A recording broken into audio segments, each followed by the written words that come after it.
ክርስቲያኖች ሆይ እስኪ ለሁለት ደቂቃ ያህል ለዛሬ ጽድቅን እንዲያለማምደን ወደ መረጥነው ታላቅ አባት የገበያ ውሎ ልውሰዳችሁ። ባህታዊው አባ አጋቶን በአራተኛው መቶ ክፍለ ዘመን በገዳማ አስቄጥስ የነበረ መነኮስ ሲሆን ትዕግስቱ፣ ደግነቱ፣ አርምሞ፣ ትሩፋቱ ከመነገር በላይ ነው። የቀደሙ አባቶቻችን የፈለገውን ያህል መናኝ ቢሆኑም የሰው ጥገኛ መሆኑን አይፈልጉም። ሊሰራ የማይወድ አይብላ የሚለውን መለኮታዊ ትእዛዝ መሰረት አድርገው ከተጋድሎ በተረፋቸው ሰዓት ስራ ይሰራሉ። ሰሌን፣ እንቅብ፣ ሰፌድ የመሳሰለውን ይሰፋሉ። ታላቁ አባ አጋቶንም በአንደበቱ ድንጋይ ጎርሶ በእግሮቹ ቀጥ ብሎ ቆሞ እንቅቦችን ይሰፋ ነበር። ታዲያ አንድ ቀን እንደ ልማዱ የሰፋቸውን 5 እንቅቦች ተሸክሞ ወደ ገበያ ሲሄድ መንገድ ላይ አንድ ነዳይ ወድቆ ያገኛል። እንደደረሰም ስመ እግዚአብሔር ጠርቶ ይለምነዋል። አባ አጋቶን ከእንቅቦቹ ውጪ ምንም ነገር አልነበረውምና እንቅቡን እንካ አለው። ነዳዩ ግን ወይ የሚበላ ካልሆነም ገንዘብ እንደሚፈልግ ይነግረዋል። ወዲያው ደግሞ የምትሰጠኝ ነገር ከሌለህ ለምን ወደ ገበያ ተሸክመህ አትወስደኝም አለው። የነዳዩ አካል እጅግ የቆሳሰለ በመሆኑ እንኳን ሊሸከሙት ሊያዩትም የሚከብድ ነበር።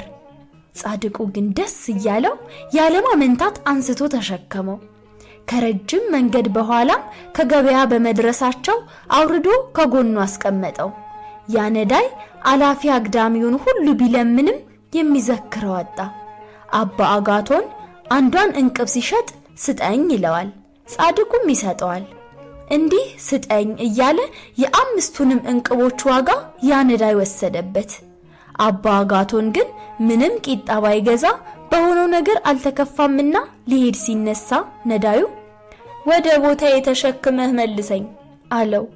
አባቶቻችን ትዕግስታቸው ጥግ የለውምና ጎንበስ ብሎ በፍቅር አንስቶ አዘለውና ሄደ። ካነሳበት ቦታ ላይ ሲደርሱ ይወርድለት ዘንድ ጻድቁ ቆመ። ነዳዩ ግን አልወርድም አለ። ጻድቁ ግን ዝም ብሎ ቆመለት። ትንሽ ቆይቶ ግን ስለለቀቀው ሊያየው ዞር ቢል መሬት ላይ የለም። ቀና ሲል ግን ያየውን ነገር ማመን አልቻለም። ደንግጦ በግንባሩ ተደፋ። ነዳይ መስሎ እንዲያ ሲፈትነው የነበረው ሊቀ መላእክት ቅዱስ ሚካኤል ነበር። ክንፎቹን ዘርግቶ በብርሃን ተከቦ በግርማ ታየው። ከወደቀበትም አነሳው። ወዳጄ አጋቶን ፍሬህ፣ ትዕግስትህ፣ ደግነትህ ግሩም ነውና ዘወትር ካንተ ጋር ነኝ ብሎ ተሰወረ። ጻድቁም በደስታ ወደ በዓቱ ሄደ። አባ አጋቶን ተረፈ ዘመኑን በአርምሞ ኑሮ አርፏል። ተወዳጆቼ እስቲ ወደ ራሳችን እንመልከት። ከእኛ መካከል ማን ነው እንዲህ ባለ ፍቅር እንኳን በመንገድ ያገኘውን ነዳይ ቀርቶ ወዳጁን የሚታገስ? ምናልባትም ነዳዩን በጀርባችን ያዘልነው እኛ ብንሆን ኖሮ እጸድቅ ብዬ ባዝላት ተንጠልጥላ ቀረች እያልን እንተርት ነበር። አረ ምኑን ተናገርኩት።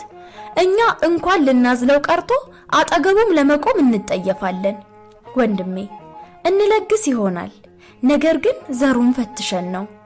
እህቴ የታመመችዋን እንጎበኝ ይሆናል፣ ነገር ግን ከዚህ በፊት ስለ ጎበኘችን ይሆናል። ወዳጆቼ የስሌት ክርስትና የለምና ራሳችንን ቆም ብለን እንፈትሽ። ፍቅር ፍቅርን ያመጣልና እግዚአብሔርን እንውደድ፣ መንግስቱን እንውደድ፣ ሰውን ሁሉ እንውደድ።